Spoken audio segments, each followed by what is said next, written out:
Je voudrais qu'on puisse se concentrer sur ce que nous allons voir aujourd'hui. Le titre de la conférence d'aujourd'hui est « Islam, religion de paix ou de lumière, ou violence et obscurantisme ».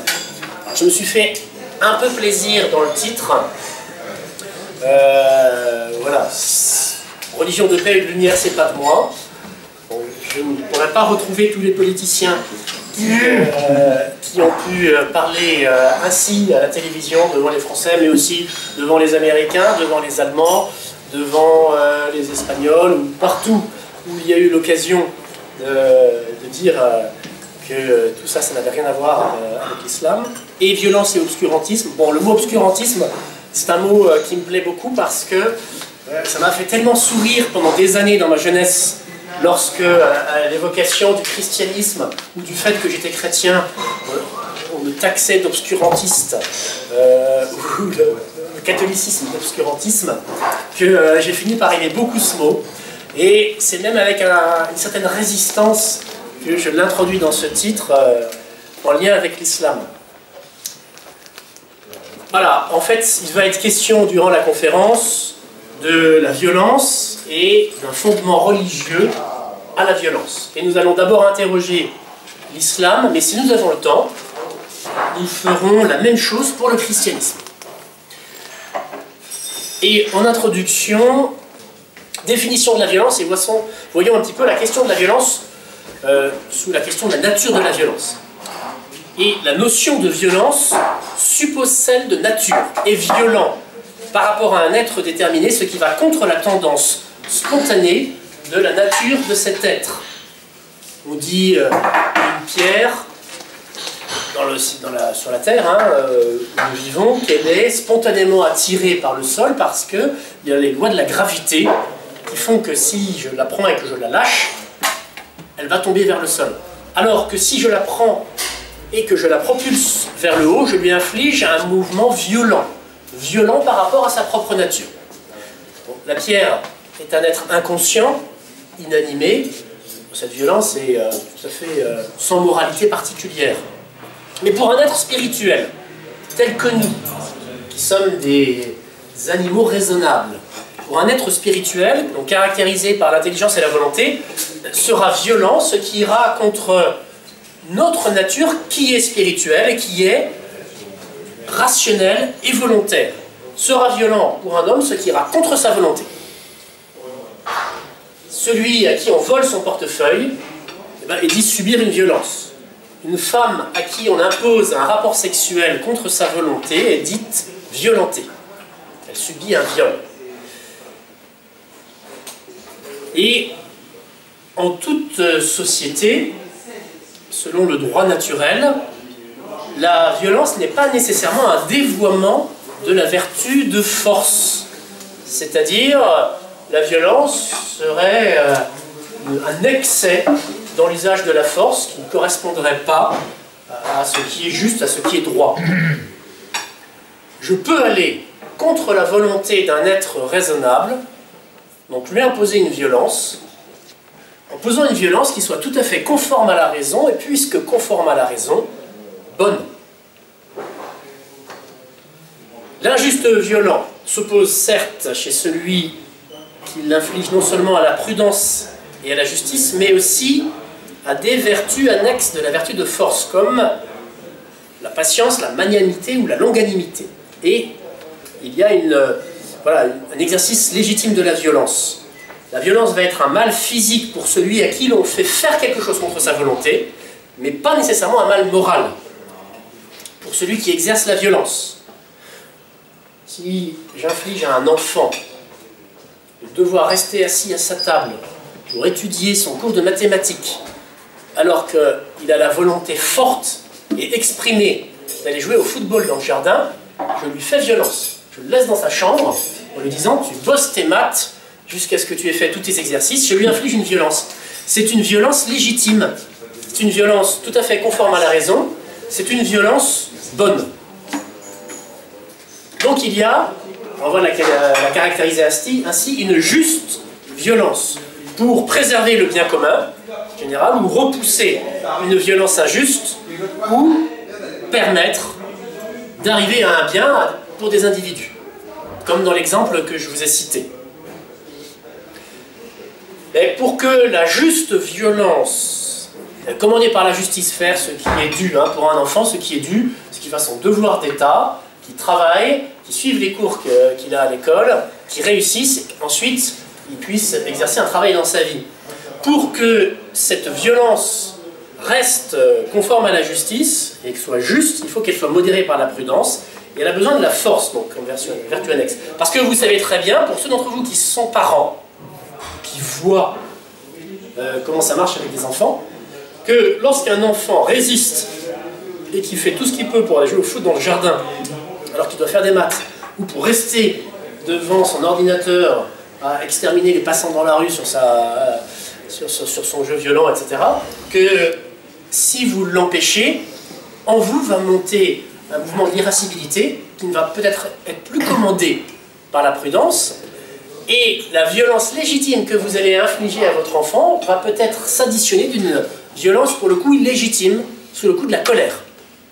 Selon le cas, dans le mode, ou même dans des actes, vous allez crier trop fort, plus fort que ce qu'il ne faudrait pour lui dire « fais ton travail », ou lui donner une fessée ou je ne sais quoi, dont il n'a pas besoin pour faire ses exercices de mathématiques.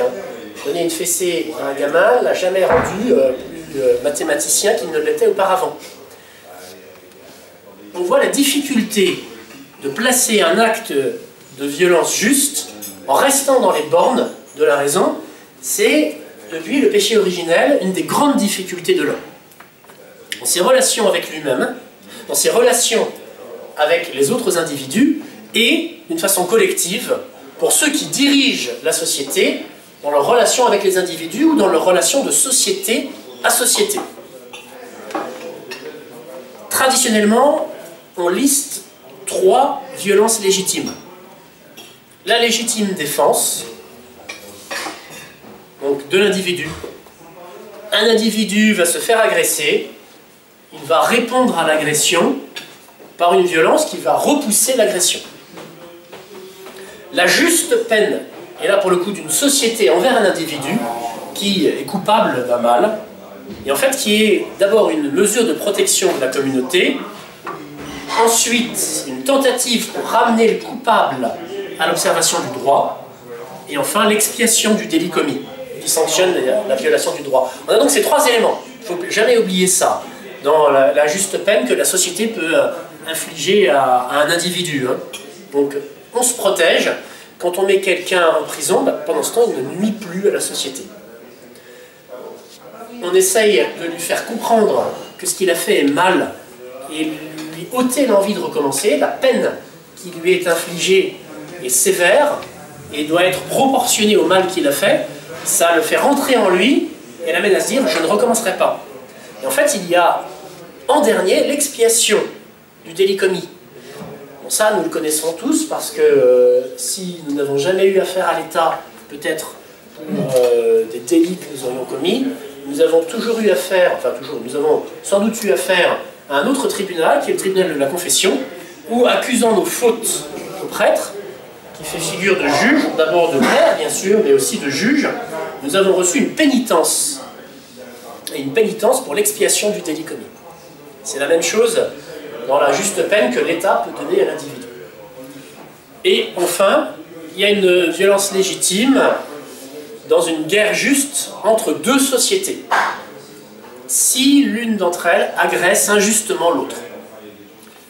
Là, saint Thomas d'Aquin, l'Église avec lui, alors saint Thomas d'Aquin, il faut évidemment saluer en ce 7 mars, fête de saint Thomas d'Aquin. Saint Thomas d'Aquin rappelle qu'il y a des conditions pour cela. Il faut d'abord que le dommage infligé par l'agresseur à la nation ou à la communauté des nations soit durable, grave, certain. Ensuite, que tous les autres moyens, plutôt que cette violence de nation en nation qui s'appelle la guerre, que tous les autres moyens d'y mettre fin se soient révélés impraticables ou inefficaces.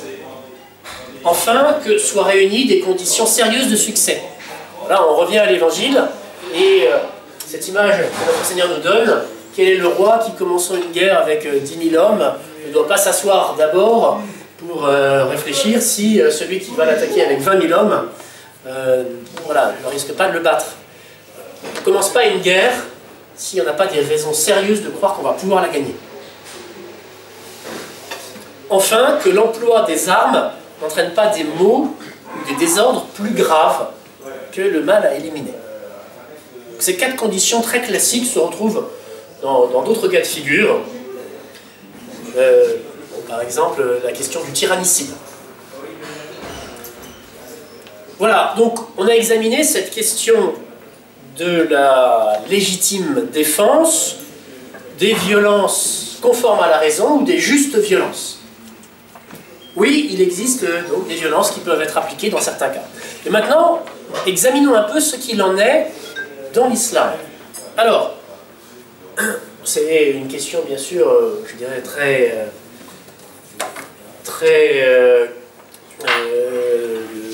voilà, très actuelle. On voit la violence de l'islam s'exercer soit dans des actes terroristes, soit entre pays et entre pays musulmans ou entre pays musulmans et pays non musulmans. Mais ce que l'on voit d'abord et avant tout, nous autres individus, c'est que lorsque nous rencontrons des musulmans, nous pouvons voir que la grande majorité d'entre eux ne sont pas violents et ne souhaitent pas nécessairement que soient mises en place des violences telles que celles que nous connaissons, par exemple des attentats. Si vous rencontrez un musulman dans la rue, si vous lui demandez est-ce que vous voudriez qu'il y ait plus d'attentats, moins d'attentats, autant d'attentats, ben voilà, si on en envoie un panel représentatif d'environ 885 personnes, je pense que vous aurez une réponse massivement, je dirais qu'il y ait moins d'attentats. Bon, avec l'expérience, la raison, on comprend la valeur de la paix et on devine, ou l'on sait, si on l'a expérimenté, on devine par la mémoire des autres la gravité d'une guerre, et en particulier d'une guerre civile. Donc, dans l'islam, on voit beaucoup d'individus qui ne souhaitent pas cette question de la violence. On voit aussi l'inverse, précisément. S'il y a un exercice de la violence et d'une violence injuste, parce que lorsque vous avez une bombe qui tue des personnes civiles, vous avez une violence injuste, ce sont des gens qui n'ont pas commis eux-mêmes de mal, qui ne sont pas supposés avoir commis de maux dont la mort qui les frappe serait une juste peine. Et cette violence qui est exercée contre eux, voilà, est frappante, et pas conforme à la raison, et cependant multiple aujourd'hui. Alors, la question c'est, on a beaucoup d'attentats, mais peu au regard de la population musulmane dans son ensemble. On a de la violence qui est exercée par des personnes qui ne sont pas musulmanes.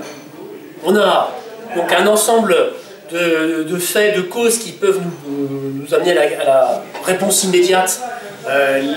Les chrétiens sont cause de violence, les bouddhistes sont cause de violence, les États chrétiens ou post-chrétiens envahissent leurs voisins aussi bien que les États musulmans envahissent leurs voisins. Donc, est-ce que c'est simplement la nature humaine, blessée par le péché originel, qui est à l'origine de la violence, masquée par une identité religieuse, dans le cas des attentats islamiques, des terroristes islamiques, ou est-ce cette religion elle-même, l'islam, qui est la cause de la violence qui s'exerce?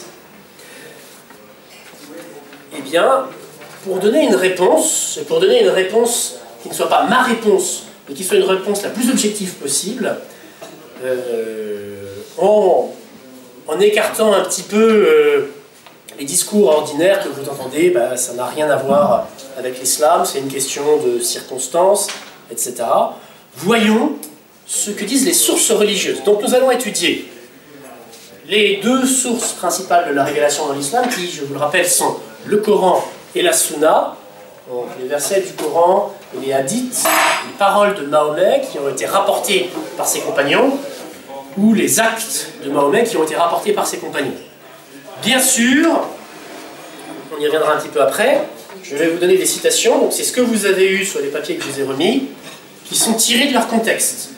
On y reviendra parce que c'est un élément de défense. Cependant, si on veut citer dans une source révélée, dans un texte, des passages qui poussent à la violence ou qui sont violents, il faut quand même les lire.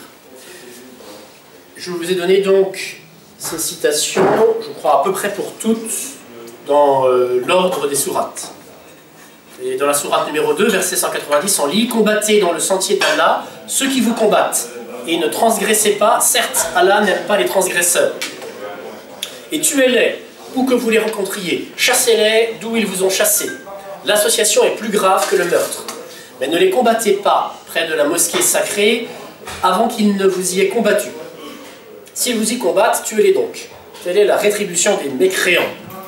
Et combattez-les jusqu'à ce qu'il n'y ait plus d'association. Je vous rappelle que l'association est ce péché grave qui consiste à associer des créatures à Dieu. Donc c'est le péché des polythéistes, c'est le péché aussi, même si c'est pas complètement assumé chez les musulmans, des chrétiens qui associent à Dieu, Dieu le Père, Jésus qui est un simple prophète, et le Saint-Esprit, le Coran parle même de la Vierge Marie, désignant la Trinité sous la personne de Dieu le Père, le prophète Issa, Jésus, et Marie. Nous sommes des associateurs. Combattez-les jusqu'à ce qu'il n'y ait plus d'association et que la religion soit entièrement à Allah seul. S'il cesse, donc plus d'hostilité, sauf contre les injustes. Un petit peu plus loin, tu es notre maître, accorde-nous donc la victoire sur les peuples infidèles. Sourate 8, et ton Seigneur révéla aux anges, je suis avec vous, affermissez donc les croyants, je vais jeter l'effroi dans les cœurs des mécréants, frappez-les donc au-dessus des coups, c'est l'expression littérale en arabe qui veut dire égorgez-les, et frappez-les sur tous les bouts des doigts, pour les faire tomber leurs armes. Et combattez-les jusqu'à ce qu'il ne subsiste plus d'association et que la religion soit entièrement à Allah. Donc, si tu les maîtrises à la guerre, inflige-leur un châtiment exemplaire, de telle sorte que ceux qui sont derrière eux soient effarouchés, afin qu'ils se souviennent. Voilà, si on frappe ceux qui sont devant, les premiers combattants, ceux qui sont derrière, les réserves ou les civils, seront terrorisés et n'iront plus combattre. Ô prophète, incite les croyants au combat. S'il se trouve parmi vous 20 endurants, ils vaincront 200. Et s'il s'en trouve 100, ils vaincront 1000 mécréants, car ce sont vraiment des gens qui ne comprennent pas. Et ceux qui ont cru, émigré et lutté dans les sentiers d'Allah, ainsi que ceux qui leur ont donné refuge et porté secours, ceux-là sont les vrais croyants, à eux le pardon et une récompense généreuse.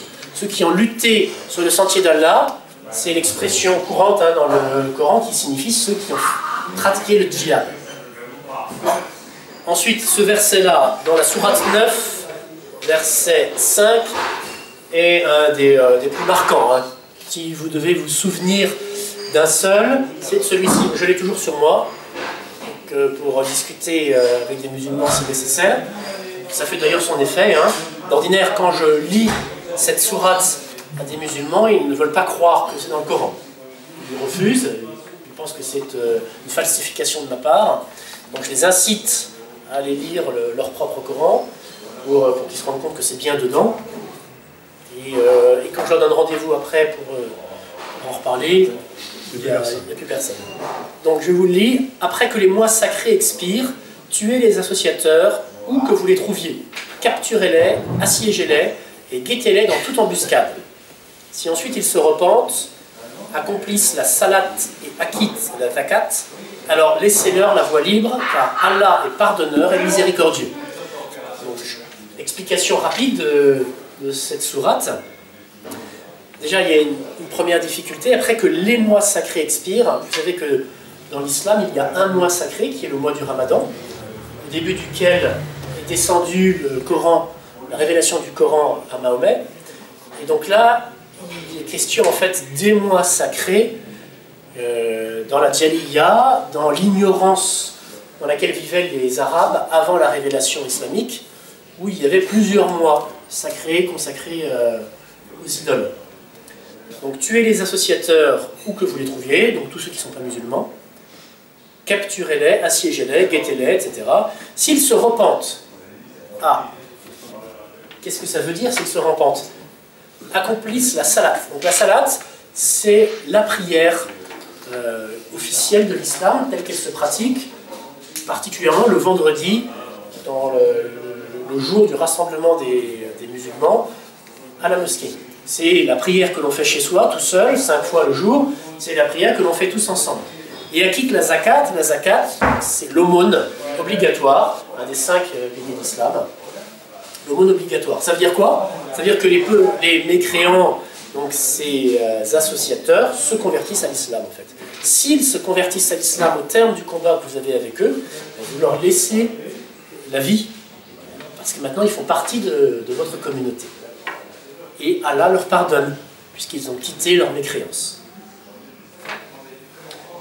Dans cette même sourate, et lorsqu'une sourate est révélée, croyez en Allah et luttez en compagnie de son messager, les gens qui ont tous les moyens de combattre parmi eux te demandent de les dispenser du combat, et disent, laisse-nous avec ceux qui restent. Il leur plaît, après le départ des combattants, de demeurer avec celles qui sont restées à l'arrière. Leurs cœurs ont été scellés, ils ne comprennent rien. Donc ça, c'est une condamnation de ceux qui ne partent pas pour le djihad, parce qu'ils ne veulent pas du combat, parce qu'il faut quitter sa maison, il faut quitter sa femme, ses enfants, parce qu'il y a un risque, bien sûr, hein, quand on combat, on peut mourir. Et voilà, donc ceux-là, Dieu les dénonce dans ces 2 versets. Ô prophète, un peu plus loin, lutte contre les mécréants et les hypocrites et sois rude avec eux. L'enfer sera leur refuge. Quelle mauvaise destination. Un peu plus loin encore, ô vous qui croyez, combattez ceux des mécréants qui sont près de vous et qu'ils trouvent de la dureté en vous. Et sachez qu'Allah est avec les pieux. Sourate 47, bon, je ne vous lis pas toutes les sourates, hein, il y en a environ, tous les versets des sourates qui peuvent être violents, il y en a environ 200 à 250 qui sont recensés. Je vous ai donné, je dirais, certains des plus marquants. Lorsque vous rencontrez au combat ceux qui ont mécru, frappez-les au cou, donc égorgez-les, décapitez-les. Puis, quand vous les avez dominés, enchaînez-les solidement. Ensuite, c'est soit la libération gratuite, soit la rançon, jusqu'à ce que la guerre dépose ses fardeaux, donc jusqu'à la fin de la guerre. Et il en est ainsi, car si Allah voulait, il se vengerait lui-même contre eux. Et c'est pour vous éprouver les uns par les autres. Donc, le djihad est une façon de prouver sa foi en Dieu. Parce que Dieu peut très bien lui-même détruire tous les ennemis de l'islam. Il est tout puissant. S'il pousse les musulmans à aller sur les sentiers de la guerre, c'est pour qu'ils montrent leur dévouement et leur foi. Ceux qui seront tués dans le chemin d'Allah, il ne rendra jamais vaines leurs actions. Alors, vous savez, il y a toute une série de récompenses qui sont promises à ceux dont, voilà, les fameuses houris, 70-72, les fameuses vierges, qui sont constamment vierges, qui les attendent au ciel. J'ai rajouté un verset que nous avions vu la dernière fois sur la question du statut de la femme. Admonestez celles dont vous craignez l'infidélité, reléguez-les dans des chambres à part et frappez-les. Donc là, on a un fondement sur cette violence légitimée faite aux femmes dont on soupçonne l'infidélité. Voilà, nous trouvons aussi, nous accordons une récompense sans limite à celui qui combat dans le chemin de Dieu, donc pour le djihad, qu'il soit tué ou qu'il soit victorieux. Bon, donc on voit vraiment toute une succession de ces violences qui sont principalement faites dans le cadre très réglementé du djihad. L'an dernier, je vous avais parlé un petit peu de cette question du djihad. On ne fait pas le djihad qui veut, on n'initie pas le djihad qui veut, ça ne se fait pas comme ça, il y a des conditions, mais par contre, donc tout le monde n'y est pas tenu, mais par contre ceux qui y sont appelés, ceux qui peuvent le faire, ont une obligation morale de s'y rendre. Et pour les y pousser, Dieu précise toutes les récompenses qui leur sont données. Des récompenses d'ordre corporel, ils ont une part de butin, ils ont les prisonniers, ils ont les esclaves, les captives, en particulier de guerre, ils ont l'autorisation d'avoir toutes les relations sexuelles qu'ils veulent avec les captifs de guerre. Quant aux autres, ceux qui ne suivent pas l'islam, qu'ils meurent de rage, dit la sourate 3, qu'ils soient taillés en pièces, détruits, Jetez l'effroi dans leur cœur, combattez les clients de Satan, leur salaire sera d'être tué ou crucifié ou d'avoir une main et le pied opposé coupé. Voilà. Alors, clairement, comme je vous le disais, j'ai sorti ces versets de leur contexte et on peut me faire le reproche de dire, ben voilà, c'est sorti de son contexte, donc c'est peut-être tout à fait contraire au sens global des versets qui précèdent ou qui suivent, et vous avez manipulé cette information pour nous montrer une chose qui n'est pas vraie. Sauf que le Coran, voyez-vous, n'est pas la seule source de la révélation islamique. Et le Coran, c'est la révélation venant de Dieu. Elle est, je dirais, comme justifiée, confirmée par la deuxième révélation qui est celle de Mahomet, qui est inspirée par Dieu et par ses paroles. Alors voyons ce que lui-même dit dans la Sunna, dans les hadiths, soit en rapport avec ces versets-là, soit d'une façon plus générale. J'ai entendu, alors j'ai pris la plupart de ces hadiths de Bukhari. Je vous avais expliqué que ces sahih sont une compilation de 6000, un peu plus de 6000 hadiths, sont les plus certains, les plus sûrs, les hadiths parfaits, ceux dont la chaîne de transmission est vérifiée, claire, dont on sait que les transmetteurs, c'est-à-dire les gens qui par oral ont transmis ce qu'ils avaient entendu dire du compagnon de Mahomet au moment où Mahomet l'avait dit, et dont on connaît la biographie de ces transmetteurs, et cette chaîne de transmission est certaine. J'ai entendu le prophète dire: à la fin des temps apparaîtront de jeunes gens aux idées folles. Ils parleront bien, mais ils sortiront de l'islam comme une flèche sort de son jeu. Leur foi ne dépassera pas leur gorge. Ainsi, partout où vous les trouverez, tuez-les. Il y aura une récompense pour ceux qui les tueront au jour de la résurrection. Là, on a le grand fondement, très connu, de la question de la rétribution des apostats. Tout musulman qui quitte l'islam doit subir la peine de mort.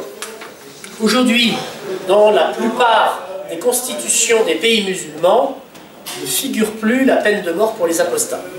Je dis dans la plupart. Dans la constitution de la République mauritanienne, je ne sais pas combien tient une républicanisation, si c'est la 4e ou la 6e, c'est un nombre pair, il est bien précisé que celui qui est apostat, on le demandera de revenir sur son apostasie, et au bout de 3 jours, s'il n'est pas revenu, il sera exécuté et ses biens seront versés au trésor. Donc voilà, ça existe encore. Ça existe encore.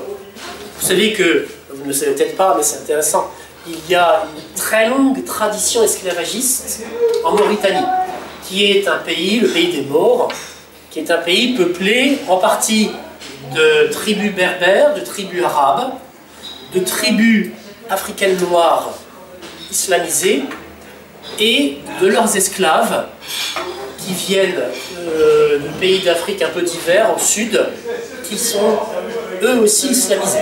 Donc la population de Mauritanie est musulmane à 98 ou 99%. Mais il y a différentes catégories sociales, des castes, très clairement, qui subsistent malgré l'abolition officielle de l'esclavage. Et donc tous ceux qui sont d'anciens esclaves, l'abolition de l'esclavage en Mauritanie, je crois que c'est 1975. Donc il y a encore un certain nombre de personnes qui sont nées esclaves, hein, et qui ne le sont plus officiellement. Et puis beaucoup d'autres personnes qui sont nées d'esclaves, non pas affranchis. Hein. L'affranchissement, c'est rendre la liberté à un esclave lorsqu'on est son propriétaire. Alors, cette question de l'esclavage en Mauritanie est très importante, on en parle très peu. C'est vraiment un sujet sur lequel je pense que nos journalistes, nos politiciens devraient se pencher. Et il y a un certain nombre de Mauritaniens qui essayent de combattre ce système de classe, mais vraiment toujours existant, qui est un enfermement pour ceux qui sont d'anciens esclaves ou des fils d'esclaves et qui restent considérés comme tels, vraiment comme des sous-hommes. Et ceux qui luttent pour un statut digne pour ces personnes subissent les foudres de l'État. Alors, si jamais ils ont le malheur de faire référence à des textes du Coran pour justifier leur combat, à savoir un meilleur statut pour les esclaves ou les descendants d'esclaves, ce qu'ils risquent, et c'est ce qui se passe en ce moment, alors je n'ai pas suivi, j'ai lu les choses il y a 15 jours, 3 semaines, c'est ce qui se passe en ce moment avec l'un d'entre eux, qui est connu pour son combat anti-esclavagiste. On les accuse d'apostasie pour avoir mal employé des références au Coran, donner un autre sens au Coran que celui que lui donnent les juristes, enfin, les interprétateurs, les autorités, ceux qui interprètent officiellement le Coran, les spécialistes du fiqh, et donc il est condamné comme ça en tant qu'apostat. Puisqu'il a fait un mauvais usage du Coran pour justifier son combat politique, sociétal, il est condamné comme apostat. Que se passe-t-il? Que se passe-t-il après? Là, je ne sais pas. Donc, il y a une relative pression de certains pays occidentaux pour empêcher qu'il soit exécuté.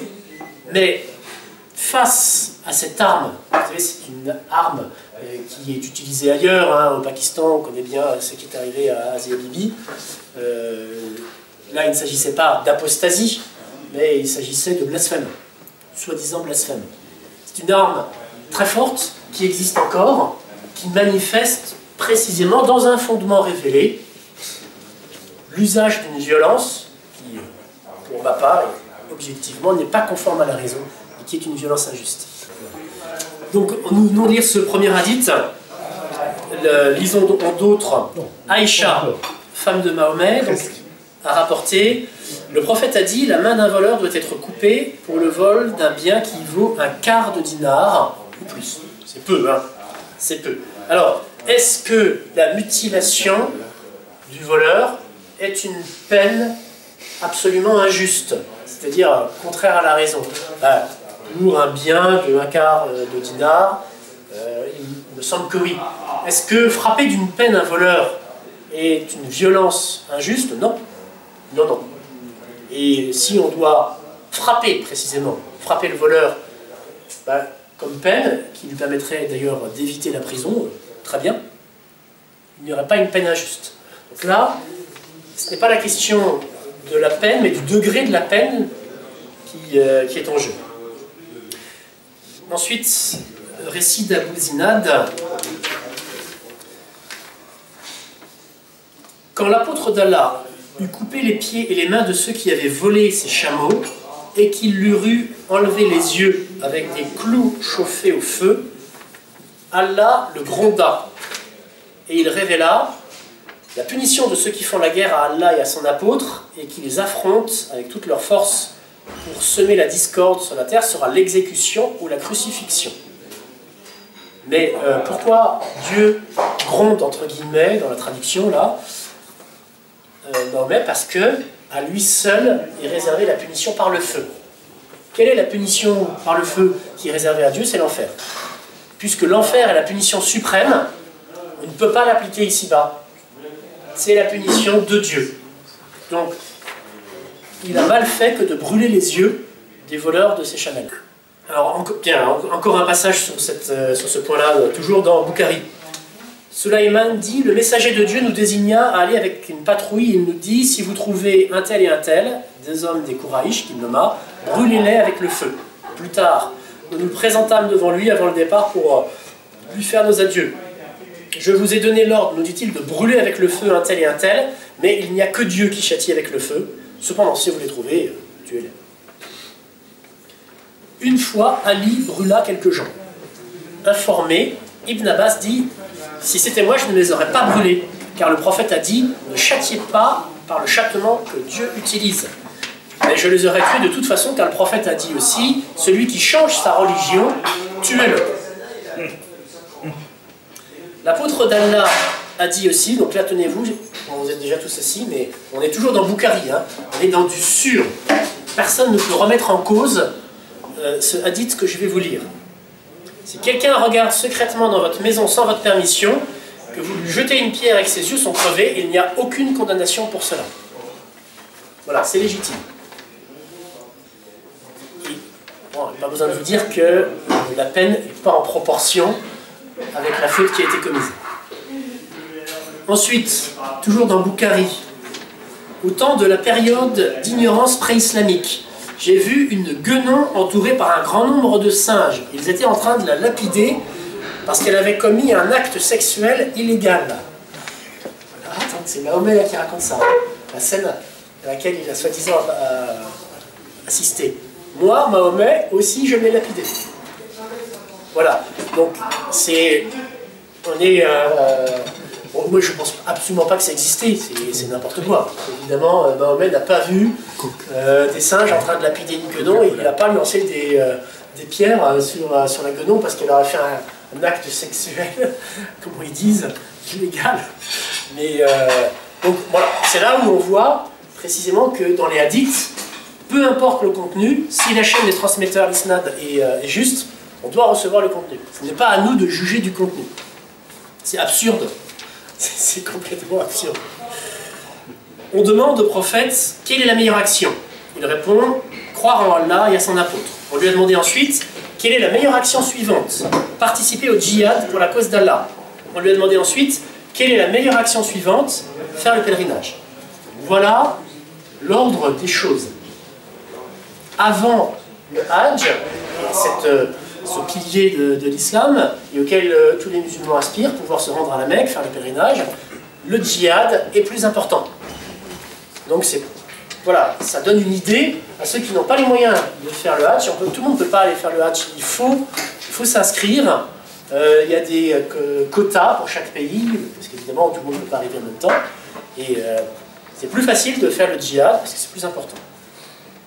Bon, le verset suivant qui est connu, toujours chez Boukhari, l'apôtre d'Allah a dit « Sache que le paradis est à l'ombre des épées. » Encore, « Vous les musulmans êtes le meilleur des peuples jamais créés dans l'humanité. » Cela signifie que le meilleur des peuples, pour tous les gens, parce que vous les avez amenés enchaînés par le cou jusqu'à ce qu'ils se convertissent à l'islam. Le prophète d'Allah, quand on lui demandait si les femmes et les enfants des polythéistes pouvaient être tués pendant les raids nocturnes, dit oui. Alors que, par ailleurs, ça fait partie des conditions voilà, vraiment connues, codifiées du djihad. On ne frappe pas les civils. Mais ben voilà, vous savez que l'application diffère de cela. Au moment où on frappe les forces armées, pas les civils. L'apôtre d'Allah envoya une expédition militaire vers Aotwas à l'occasion de la bataille de Hunayn. Elle y rencontra l'ennemi et le combattit. Après l'avoir maîtrisé et fait des prisonniers, les compagnons du messager d'Allah étaient réticents à avoir des relations sexuelles avec les femmes captives parce que leurs époux étaient polythéistes. Ils n'étaient pas réticents à avoir des relations sexuelles avec les femmes captives. Point. Ils étaient réticents à avoir des relations sexuelles parce que leurs époux étaient polythéistes. Ils auraient pu contracter eux-mêmes une impureté. Alors, Allah envoyant une révélation à cet égard. Et toutes les femmes mariées sont illicites, sauf si elles sont vos esclaves en toute propriété. Donc voilà, si vous, au cours du combat, vous prenez des femmes mariées, vous pouvez avoir des relations sexuelles avec elles. Cela signifie que ces dernières sont licites après avoir terminé leur période Ida, c'est le temps qui permet de vérifier qu'elles ne sont pas enceintes. Le messager d'Allah a dit « Ne saluez pas les juifs et les chrétiens avant qu'ils ne vous saluent. Et quand vous les rencontrez sur les routes, forcez-les à passer sur la partie la plus étroite. » Normalement, un musulman ne vous dira pas « Salam alaikum ». Pas à un chrétien, pas à un juif. On ne souhaite pas la paix à un chrétien, à un juif. Il vous répondra si vous le lui dites. Alaykoum salam. Mais il ne peut pas. Alors, pareil, c'est la jurisprudence très étudiée sur cette question. On ne peut pas souhaiter la paix à quelqu'un qui est en puissance, un ennemi de l'islam. Et il faut que ça soit. Mais ça, on comprend, vous voyez, dans toute civilisation, c'est l'inférieur qui salue d'abord le supérieur. Et donc là, le musulman ne salue pas le chrétien et le juif en premier. Le messager d'Allah a dit, la dernière heure, donc le jugement dernier, ne viendra pas avant que les musulmans combattent les juifs et les musulmans les tueront, jusqu'à ce que les juifs se cachent derrière une pierre ou un arbre. La pierre et l'arbre diront, musulmans, serviteurs d'Allah, il y a un juif derrière moi, viens le tuer. Mais l'arbre, Garkad, ne dira rien car c'est l'arbre des juifs. Je ne connais pas cet arbre. Voilà. J'espère pour les Juifs qui savent quel est cet arbre, derrière lequel ils vont devoir se cacher au bon moment. Mais voilà. Alors, ce sont les citations tirées du Coran, tirées de la Sunna, qui montrent précisément une origine à cette violence, et cette violence illégitime, cette violence injuste. Et ce n'est pas le fait d'individus qui seraient dévoyés. J'attire votre attention cependant sur les nuances à apporter. Comme on l'a vu, certaines pratiques qui se font dans le cours du terrorisme actuel ne correspondent pas à ce qui est demandé. On ne brûle pas, par exemple, les gens, on ne tue pas les civils. Donc là, ce sont des musulmans qui vont au-delà de ce qui est autorisé, de ce qui est même demandé par le Coran. Donc ce sont des fautes. Je voulais vous parler de cette question du rapport de la violence à la raison de tous les philosophes musulmans, de la philosophie arabo-islamique. J'en avais déjà parlé dans des précédentes conférences, et en fait, on ne peut pas parler de tout. Je vais juste vous citer, pour le nommer, Averroès et son rapport à la raison. Parce que, voilà, il ne faudrait pas que cette conférence sur le lien entre violence et religion, dans l'islam, si on a le temps on verra dans le christianisme, nous amène à penser qu'il y a juste quelque chose de contraire à la raison dans l'islam et qu'il n'y a pas une culture de la raison et une philosophie cultivée, un amour de la raison. Que dit Averroès ou Ibn Rushd? Que la révélation nous appelle à réfléchir sur les êtres en faisant usage de la raison. Voilà qui ressort à l'évidence de maints versets du Coran. Donc, Averroès, c'était fakir de son métier, c'est-à-dire qu'il faisait le fiqh. Il était jurisconsulte, théologien, un homme extrêmement intelligent. Et il était donc fakir comme son père, son grand-père, et il a été longtemps. Il était médecin en plus. Grâce à tous les chrétiens, nestoriens, orientaux, qui ont traduit du grec à l'arabe Aristote. Et par lui, Aristote a été transmis de l'arabe au latin à certains des philosophes et des théologiens latins, dont saint Thomas d'Aquin. Bon, il y a une controverse, vous le savez sans doute, pour savoir ce que d'Aristote est venu aux chrétiens occidentaux du XIIIe siècle par l'islam, par la philosophie arabo-islamique, ou non. Déjà, nous avions d'Aristote toute la logique, l'organon. Ensuite, vous avez peut-être lu le livre sur Aristote au Mont-Saint-Michel de Guggenheim, qui montre que les textes d'Aristote sont arrivés en grec, pas en arabe, 40 ans avant qu'on obtienne les textes par l'Espagne en arabe d'Aristote, et qui soient traduits de l'arabe au latin. Donc il y a une source grecque antérieure, et parce que la chrétienté respire par ses deux poumons, pour reprendre l'expression de saint Jean-Paul II, et que les chrétiens ne sont pas qu'en Occident, hein, et que les chrétiens sont aussi en Orient, et que les chrétiens grecs, dans le monde byzantin, avaient ces ouvrages. Donc Averroès, grand philosophe, il faut vraiment reconnaître cette présence de grands philosophes dans le monde islamique, a été considéré rapidement par ses pairs comme un hérétique et attaqué à cause de cet usage de la raison de la philosophie qui pouvait venir en contradiction avec celui de la foi. Bien, mais je vous ai dit que je ne faisais que l'évoquer et je ne vais pas durer sur ce point-là. Par contre, je vais évoquer avec vous maintenant la question de la réponse des musulmans.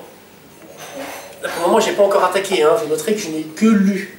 Ils voudraient qu'à leur instar, vous sombriez dans la mécréance, afin que vous en soyez au même point qu'eux. Ne les prenez pas pour alliés, tant qu'ils n'auront pas émigré pour la cause de Dieu. Et s'ils se détournent, emparez-vous d'eux, tuez-les où que vous les trouviez. Et ne les prenez ni pour alliés, ni pour partisans. Donc là, il est question, dans ce verset du Coran, des Arabes polythéistes.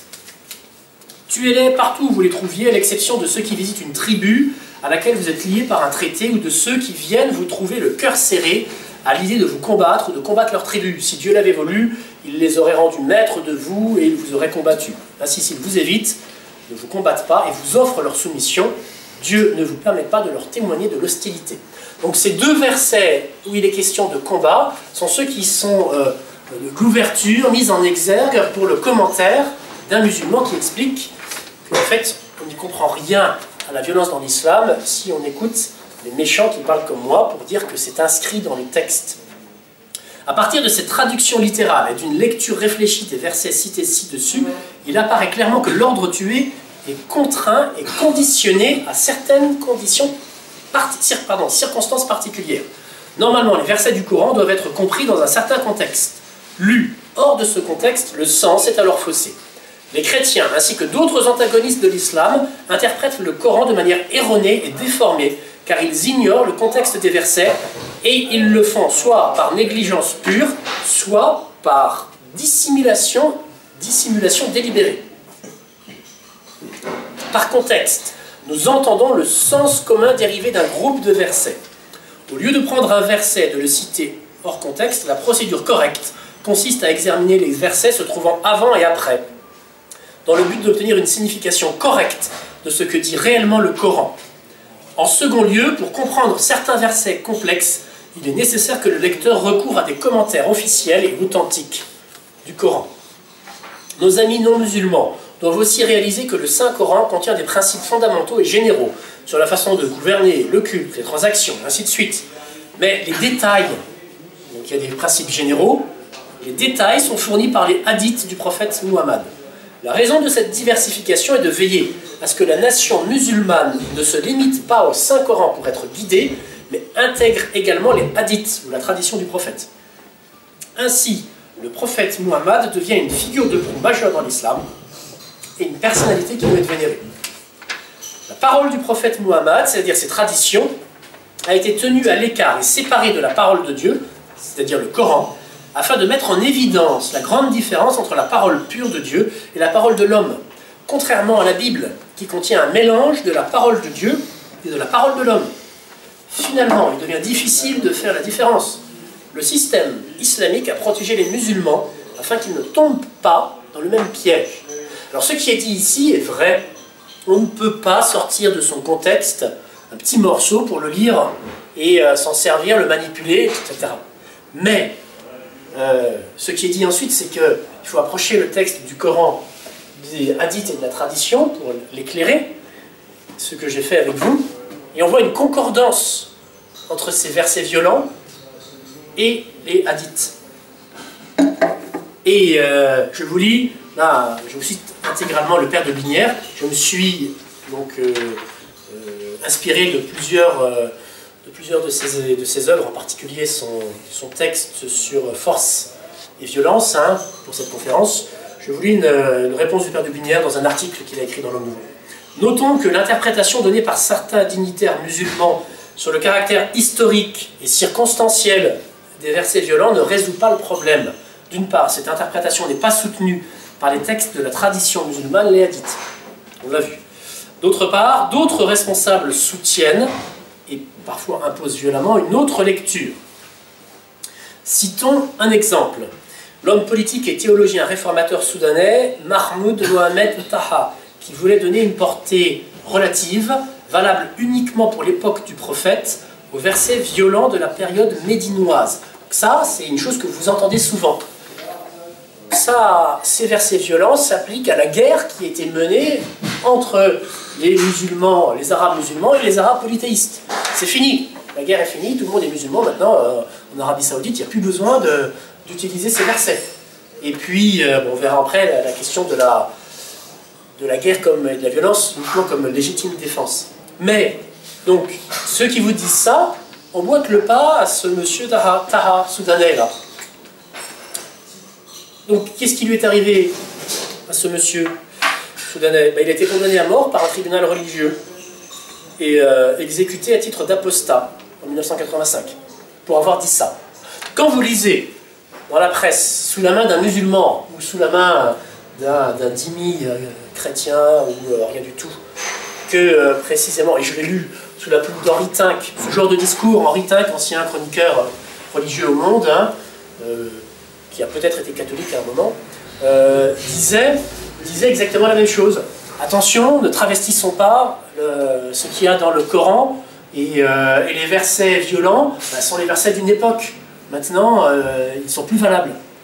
Bon, quand une personne le dit sérieusement, quand c'est un musulman qui le dit sérieusement, qui l'appuie, qui développe toute une pensée sur cette question-là, qui vit dans un pays musulman, qu'est-ce qui lui arrive? Il est tué comme apostat. En France, ça sert à la manipulation des esprits, et c'est dit et répété ce genre de discours, parce que les musulmans peuvent, d'une certaine manière, et on le voit, tenir un double discours. Souvent, ceux qui tiennent ce discours ne croient pas ce qu'ils disent. C'est la fameuse taquilla. Alors, c'est soit la fameuse taquilla qu'on avait déjà évoquée, soit tout simplement une duplicité. Voilà.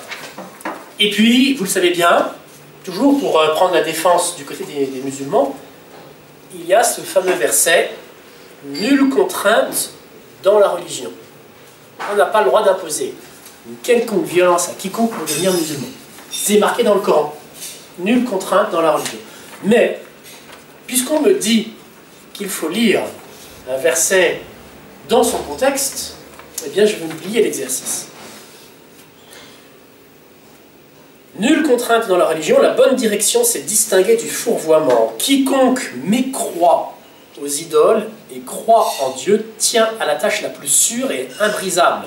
Dieu est écouteur, connaisseur. C'est pas très clair, nécessairement, mais on vous dit que c'est très clair, pour le coup, pour Dieu, qui voit tout, qui comprend tout, qui lit dans les cœurs et les intelligences, entre ceux qui le suivent et ceux qui ne le suivent pas.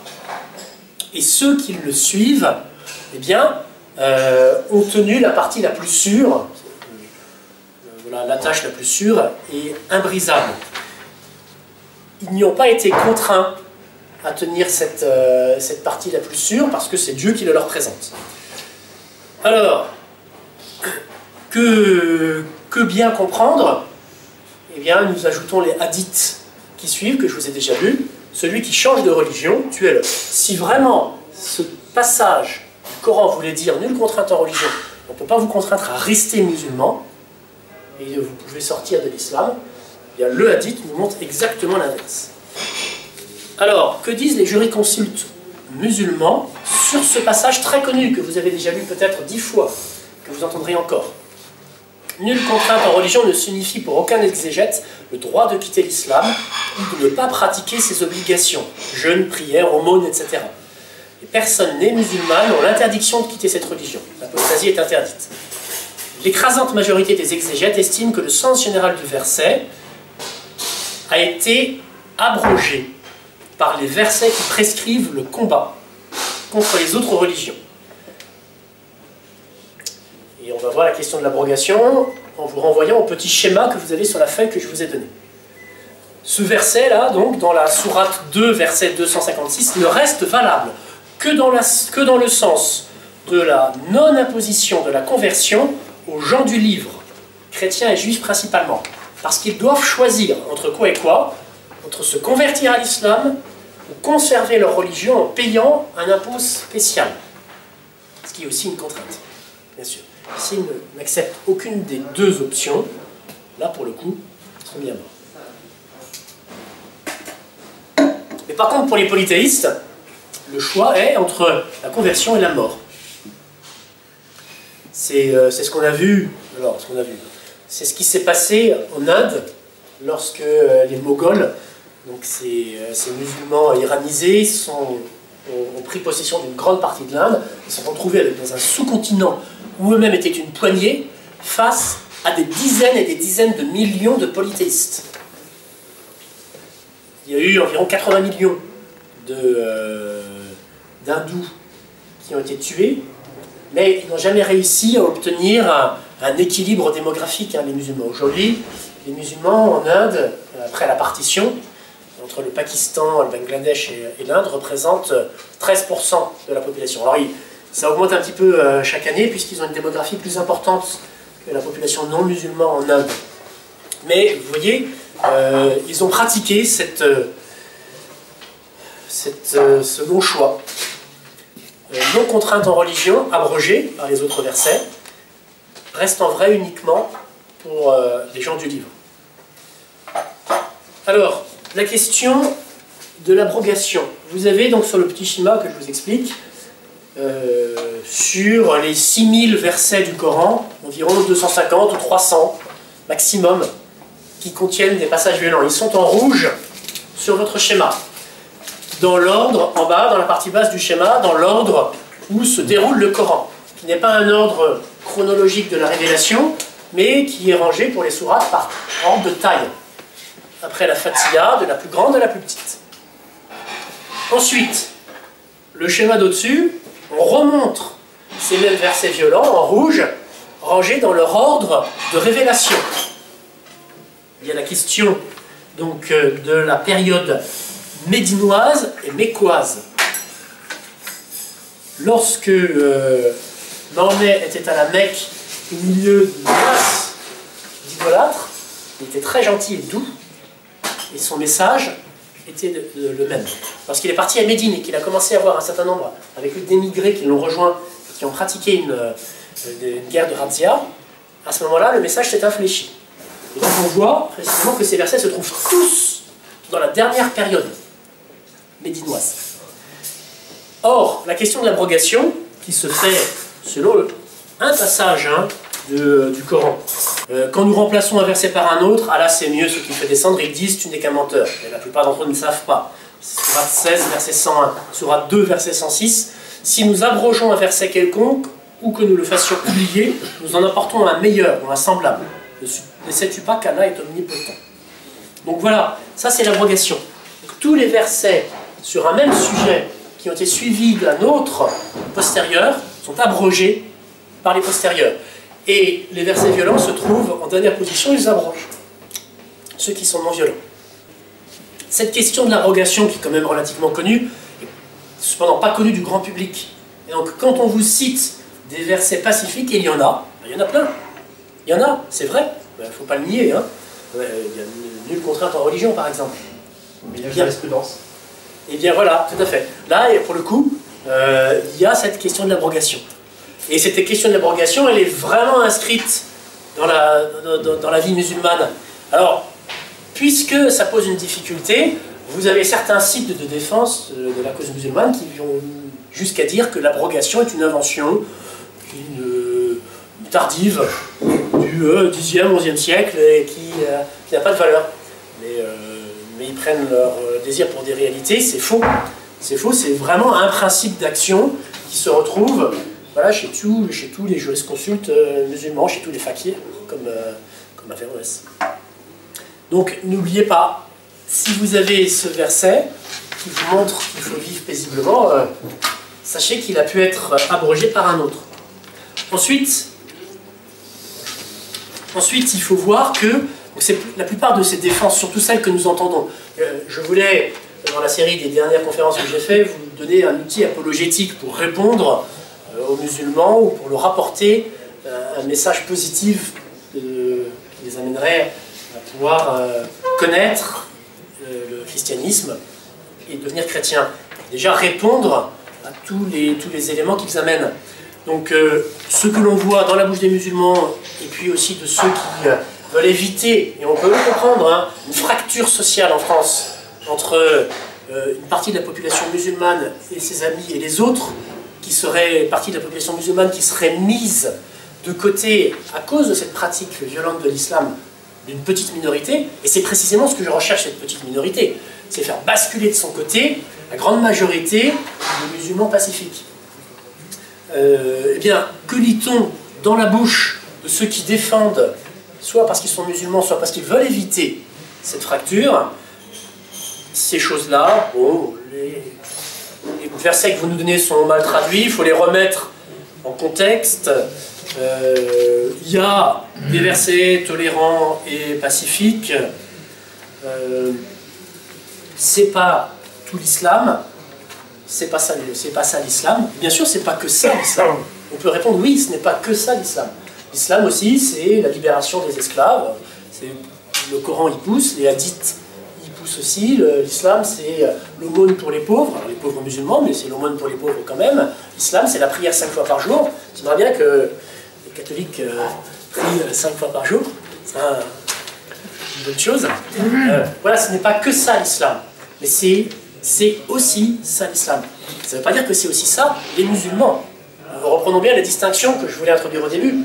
C'est pas parce que l'islam intègre dans son ADN religieux cette question de la violence, tous les musulmans sont violents, que tous les musulmans sont destinés à l'être. Non.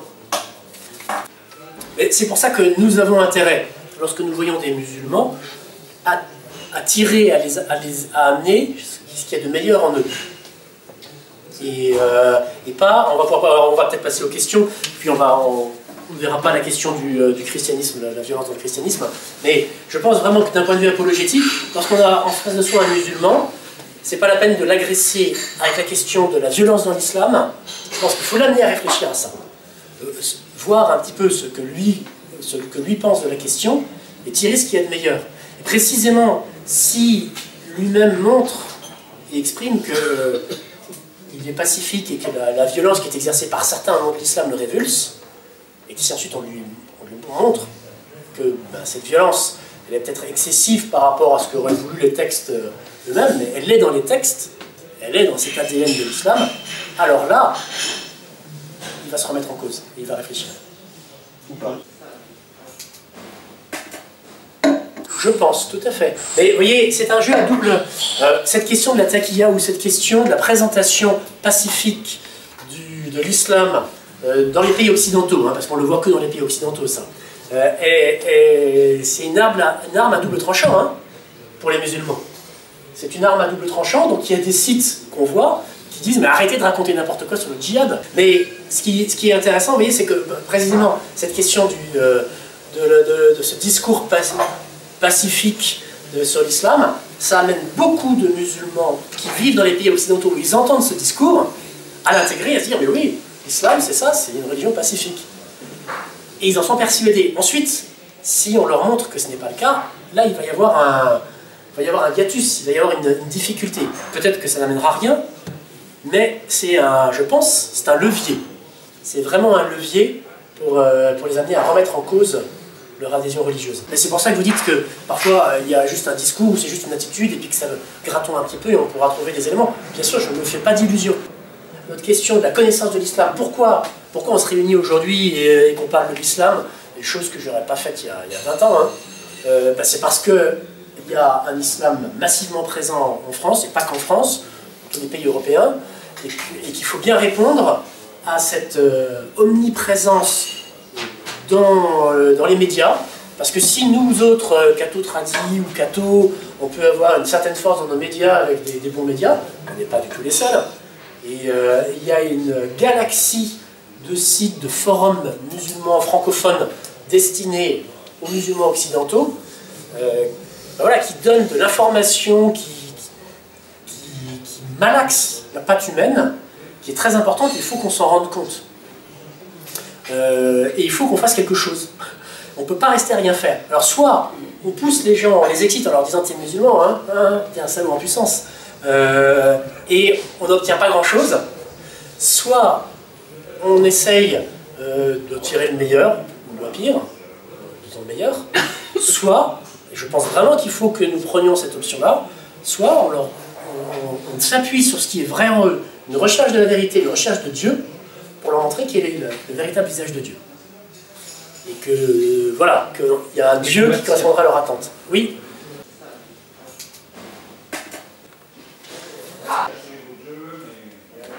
Oui.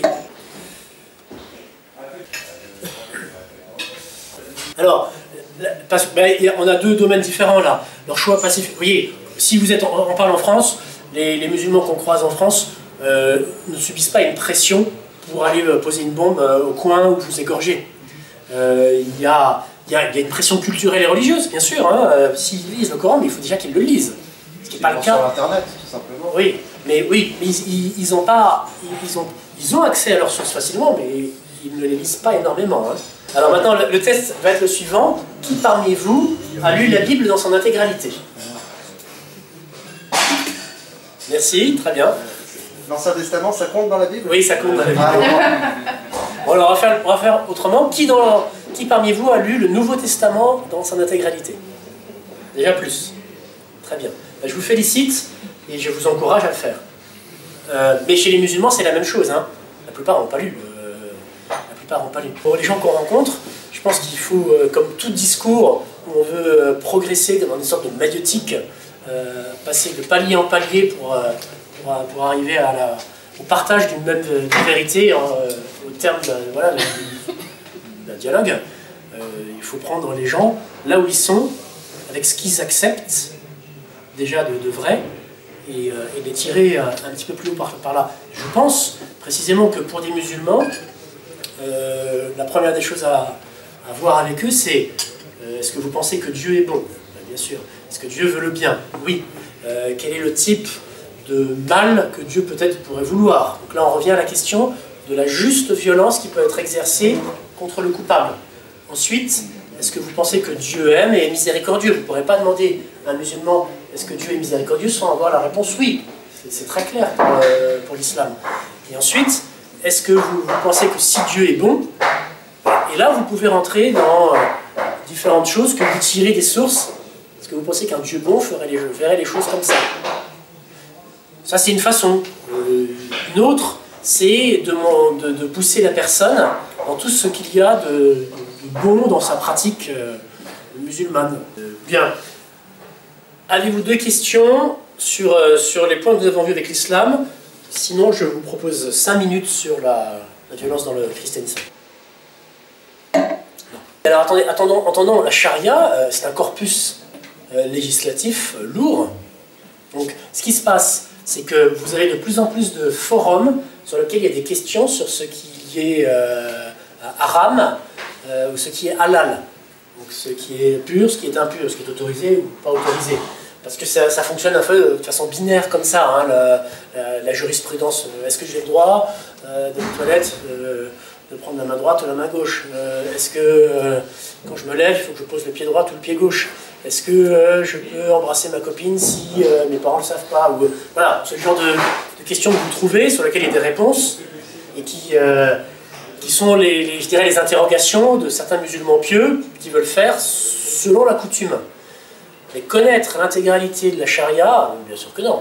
Ensuite, savoir ce qu'il y a, quand on pose la question donc à des jeunes musulmans français sur est-ce que vous souhaiteriez l'instauration de la charia, à savoir que ce soit la loi musulmane, que les musulmans puissent vivre selon leur loi en France, ils comprennent bien ce que ça veut dire, ils ne connaissent pas l'intégralité de l'application qui va s'en suivre, mais ils comprennent bien ce que ça veut dire. Donc tout ce qui leur est, entre guillemets, interdit, aujourd'hui, ça ne sera plus interdit, ça sera même peut-être obligatoire, comme par exemple porter le voile, voir le voile intégral, la burqa ou sur l'espace public, aller prier n'importe où dans la rue, avoir des espaces aménagés pour les hommes et pour les femmes, des horaires séparés pour les hommes et pour les femmes dans les piscines, la nourriture halal partout, des espaces de prière dans tous les lieux où ils peuvent passer, écoles, universités, entreprises. Donc voilà, oui, ceux qui veulent l'instauration de la charia ont une idée générale de ce que c'est. Donc en fait, on voit bien qu'il y a une différence entre les gouvernements et les gouvernements dans les pays musulmans et la charia. La plupart des gouvernements dans les pays musulmans disent s'inspirer de la charia pour leur constitution. Mais leurs constitutions sont très influencées par les constitutions occidentales, européennes. Alors, en notant, les Marocains changeant de religion ne seraient plus passibles de la peine de mort. Le Conseil supérieur des oulémas du Maroc aurait modifié sa position sur le changement de religion des musulmans marocains. Depuis 2012, une fatwa émise par ce conseil, donc là il ne s'agit même pas du roi, et donc du conseil, donc on est dans la justice religieuse. Ce conseil permettait la condamnation à mort des Marocains apostats, c'est-à-dire des Marocains musulmans se tournant vers d'autres religions. Alors, c'est le cas, puisqu'il y a au Maroc, comme en Algérie, un grand nombre, des dizaines de milliers d'autochtones qui ont quitté l'islam pour devenir chrétiens, principalement protestants. Donc au Maroc, ils ont une difficulté, c'est que s'il fallait qu'ils appliquent cette fatwa, ils devraient exécuter des milliers de Marocains. On se rend compte qu'aujourd'hui, dans un monde hyper connecté, c'est pas possible. Surtout au Maroc, Vous avez des Européens qui sont là, des accords qui sont passés avec les pays européens, donc c'est pas possible. Ensuite, dans des pays comme la Mauritanie, comme le Pakistan et puis d'autres, c'est pas un problème, quoi. Le maréchal Sissi en Égypte a dit qu'il fallait vraiment se poser des questions quand une religion telle que la nôtre, il parlait de l'islam, était considérée comme fauteur de violence et de troubles par les gens du monde entier. Et qu'il fallait revoir l'interprétation des textes pour qu'on ne produise plus cet effet auprès des non-musulmans. Je me souviens, on avait envoyé, au moment du printemps arabe, une lettre qui lui était destinée en faveur des chrétiens coptes, parce qu'il était le responsable, le chef d'état-major de l'armée égyptienne, hein, en faveur des coptes, au moment des séries d'attentats qui étaient perpétrés par les islamistes. Donc, ça continue là, dans le Sinaï. Oui, ça continue dans le Sinaï. Mais Sissi, précisément, est vraiment... on sent... Alors, c'est un musulman pieux, hein, il se montre à la mosquée, il prie, etc. Mais vu qu'il a fait cette remarque à la célèbre université du Caire, voilà, après, ils ont claqué des talons, ils ont dit oui. Et il y a eu une inflexion de la position de l'université officielle sur cette question de la violence. On a vu sortir des textes, précisément des condamnations officielles des attentats qui étaient faits en Europe.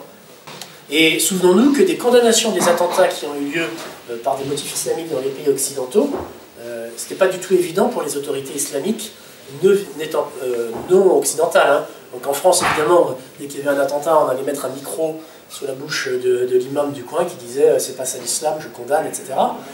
Mais on n'avait rien du côté des musulmans vivant en pays musulmans. Maintenant, on l'a. Du côté des responsables religieux, c'est fort possible. Du côté du maréchal al-Sissi, je ne suis pas persuadé. Et je me plais à espérer que précisément il y ait des reliquats de l'époque nassérienne chez certains de ces militaires et qu'il y ait autre chose derrière. Oui, précisément on voit des petits changements comme ça. Donc voilà, il y a des inflexions, mais d'une façon générale, le mouvement des pays musulmans et des musulmans dans les pays non musulmans est celui d'un durcissement depuis les années 60-70, hein, où il y avait une occidentalisation forte des élites et un peu des populations musulmanes. On voit un durcissement et un retour à des bases très rigoristes et très dangereuses, voilà, bon, pour telle ou telle cause, par telle ou telle manipulation, c'est pas la question, c'est pas le sujet, mais vraiment on le constate.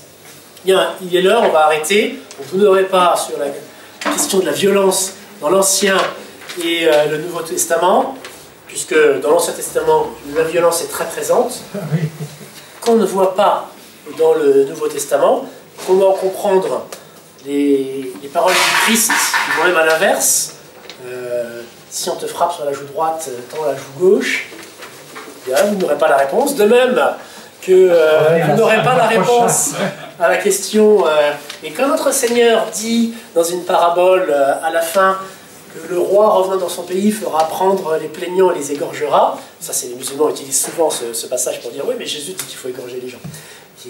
Vous n'aurez pas la réponse aujourd'hui, et vous n'aurez pas non plus la réponse sur différentes autres choses. Revenez peut-être la prochaine fois, non, pardon, revenez sûrement la prochaine fois, mais vous n'aurez que peut-être la réponse, parce que la prochaine fois, je pensais changer de sujet et cesser la longue thématique des sujets liés à l'islam que nous avons vu depuis 1 an et demi ensemble, pour passer à un commentaire exégético, éthico, moralo, spirituelo, historique de la Bible dans l'évangile selon saint Matthieu. Donc pour le faire en clair, étude linéaire de l'évangile selon saint Matthieu, soit dans sa totalité, soit dans des parties, pour expliquer le contexte historique, l'enseignement du Christ dans des portées morales ou spirituelles, ou théologique, nommer les différents protagonistes, on voit apparaître un certain nombre de personnalités. Qui sont les intervenants du Nouveau Testament? Principalement dans l'Évangile selon saint Matthieu, où les premiers chapitres font intervenir la généalogie du Christ, avec beaucoup de personnages qui sont très importants à connaître. Voilà donc ce que je pense voir avec vous la prochaine fois, le mardi 4 avril, dans ce même lieu. Invitez vos amis et venez nombreux. Merci beaucoup.